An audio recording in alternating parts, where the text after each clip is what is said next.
yang membahas ya. Kita membahas terkait pengetahuan, berbagi pengetahuan terkait dengan vaksinasi, terkait dengan tadi ya NIA atau Emergency Use Authorization atau izin edar itu ya. Jadi ternyata istilah ini ada atau biasanya dikeluarkan oleh Badan POM teman-teman, terutama terkait dengan obat dan makanan. Oke, itu yang pasal 2 ayat 3.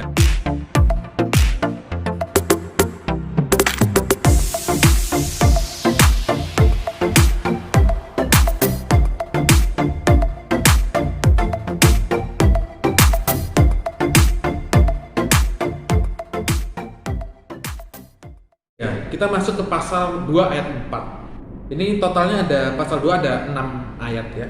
Oke, kita masuk ke pasal 4. Pengadaan untuk vaksin COVID-19 dan pelaksanaan vaksinasi COVID-19 sebagaimana dimaksud pada ayat 1 yang tadi dilakukan untuk tahun 2020. Berarti kemarin kalau tidak salah berarti pengadaannya itu 2020 sudah sampai di Indonesia. Kemudian tahun 2021 sepertinya ini sudah mulai masuk dalam pelaksanaan vaksinasinya. Karena kita di pasal 1 kan tadi sudah meliputi ada 4 hal ya. Pengadaan, pelaksanaan vaksinasi, kemudian pendanaan, dan dukungan dari kementerian dan lembaga. Oke, saya ulang ya. Di pasal 4 tahun 2020, 2021, dan tahun 2022. Berarti sampai tahun 2022 ya. Mungkin karena jumlah rakyat Indonesia yang begitu besar ya, ratusan juta, sehingga butuh waktu yang bertahap, mungkin sekitar 2-3 tahun. Itu yang pasal 2 ayat 4. Sekarang kita lanjut ke ayat 5-nya. Komite Penanganan Coronavirus Disease 2019 atau COVID-19 dan Pemulihan Ekonomi Nasional berdasarkan usulan Menteri Kesehatan dapat memperpanjang waktu pengadaan vaksin COVID-19 dan pelaksanaan vaksinasi COVID-19 sebagaimana dimaksud pada ayat 4 tadi. Jadi kalau di ayat 4 kan tadi tahun 2020, 2021 dan tahun 2022. Di ayat 5-nya, di pasal 2 ayat 5 ini atas pertimbangan dari atau usulan dari Menteri Kesehatan dan Komite Penanganan Corona itu bisa diperpanjang atau dapat diperpanjang waktu pengadaan dan vaksinasinya. Jadi boleh mengadakan vaksinasi lagi, pelaksanaan vaksinasi lagi, juga boleh mengadakan lagi. Mengadakan itu bisa membuat sendiri karya anak bangsa atau impor ya. Itu di pasal 2 ayat 5. Kemudian di pasal 2 ayat 6 ini yang terakhir di pasal 2. Dalam hal vaksinasi COVID-19 sebagaimana dimaksud pada ayat 1 telah dapat diproduksi dan tersedia di dalam negeri. Nah, pemerintah mengutamakan pengadaan vaksin COVID-19 dari dalam negeri. Ya, seperti tadi yang dibahas ya di pasal 2 ayat 5, pengadaan tuh bisa dari impor dari luar atau dari karya anak bangsa. Dan di ayat 6 ini memperjelas lagi bahwa kalau di dalam negeri itu sudah diproduksi dan sudah tersedia, maka pemerintah harus mengutamakan. Kemarin sempat kita dengar ada vaksin merah putih ya, namun masih sedang dalam pelaksanaan uji klinis. Nah, termasuk juga dengan vaksin-vaksin yang lain ya, sepertinya masih dalam tahap uji klinis. Oke, kita lanjut ke pasal 3 ya, masih ada waktu ini ya sampai sekitar 15-20 menit ya. Nanti kita lanjut di part selanjutnya. Pasal 3, pengadaan vaksin COVID-19 sebagaimana dimaksud pada pasal 2 ayat 1. Kita cek lagi ya, pasal 2 ayat 1 itu apa sih? Saya juga lupa tadi. Oke, pemerintah menetapkan jenis dan jumlah vaksin yang diperlukan untuk pelaksanaan vaksinasi COVID-19. Itu yang pasal 2 ayat 1. Jadi jumlah dan jenisnya, berarti ini ya, pengadaan vaksin berdasarkan pasal 2 ayat 1 itu berarti berdasarkan jumlah dan jenisnya.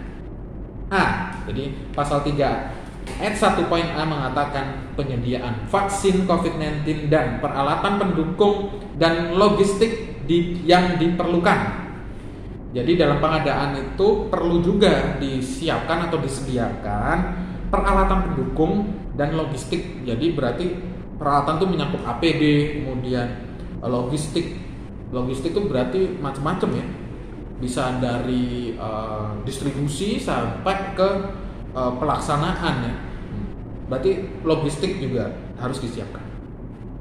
Kemudian yang poin B, distribusi vaksin COVID-19 sampai pada titik serah yang ditetapkan oleh kementerian atau oleh Menteri Kesehatan. Jadi pengadaan vaksin itu harus didistribusikan sampai pada titik serah yang ditetapkan oleh Menteri Kesehatan. Jadi distribusinya harus tepat tepat pada titik serah yang sudah ditetapkan ya. Tidak boleh disimpan atau diserahkan kepada orang atau lembaga yang tidak ditetapkan oleh Menteri Kesehatan. Kita lanjut ya, masih ada waktu. Oke, yang pasal 2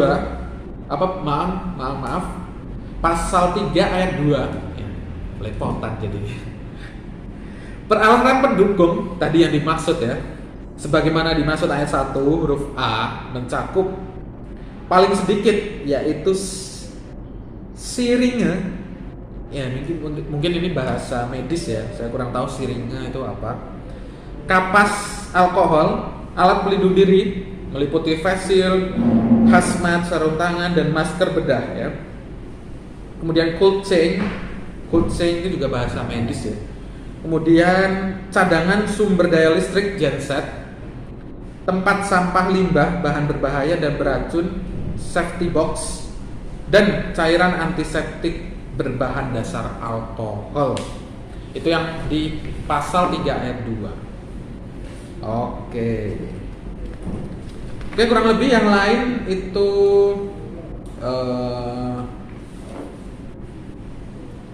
hanya teknisnya ya, dari mana sumbernya, bagaimana cara ininya gitu ya. Oke, ini ada yang menarik juga terkait dengan tugas dan ini ya, dukungan dari Badan POM. Jadi Badan POM ini ternyata diatur secara spesifik di dalam Perpres ini ya, Perpres nomor 99 tahun 2020, yaitu terkait dengan, bentar ya, ini pasal berapa?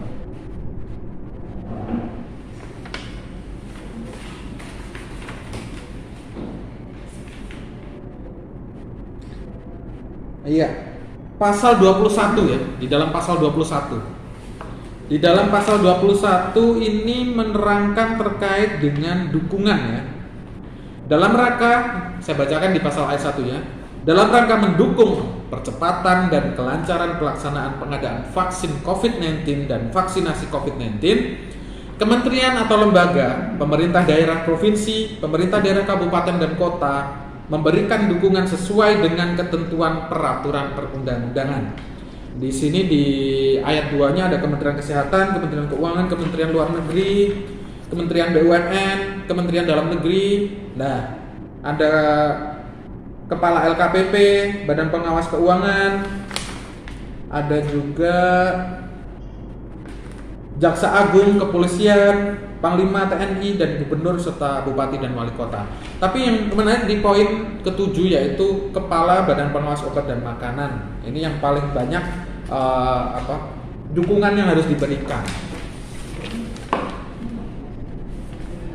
Yang poin A ya, pasal 21 ayat 7 poin A mengatakan pemberian persetujuan pelaksanaan uji klinis vaksin COVID-19 ya. Itu dukungan yang harus diberikan oleh Badan POM.